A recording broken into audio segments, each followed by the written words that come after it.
And now it's time for a special edition of What the Fuchs Does That Mean? Today's lesson is on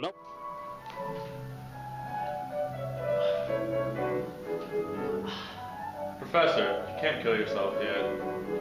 I have another question.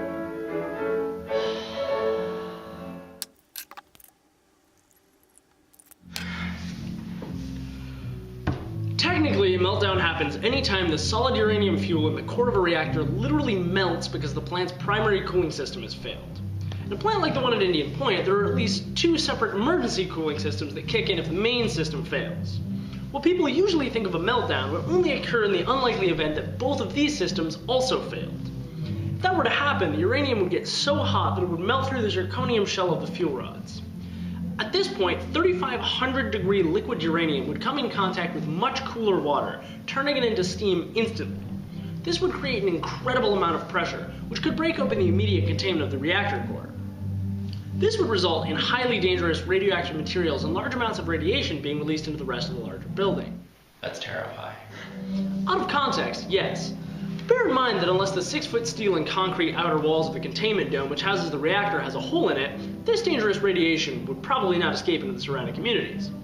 Also, as something went wrong with the main cooling system, a plant would shut down automatically, putting an end to most, if not all, fission going on in the reactor.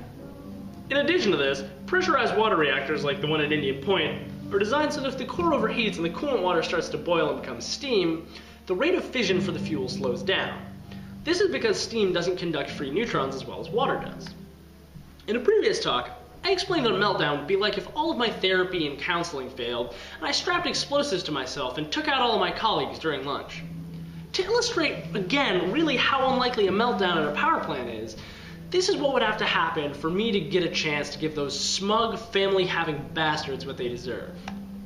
First, my court-mandated group therapy would have to fail because the therapist died. Then, I would lose the use of my arms and legs due to a broken back. After that, 2 unrelated one-on-one therapists would have to die on me. Then I would have to lose all of my money. After that, I would have to find someone willing to buy dynamite for me, put it in my lap, wheel me into the faculty dining room, and light the fuse. Even after all that, the damage would be unlikely to affect anybody in the building next door. Now, if you'll excuse me, I have a self to hang.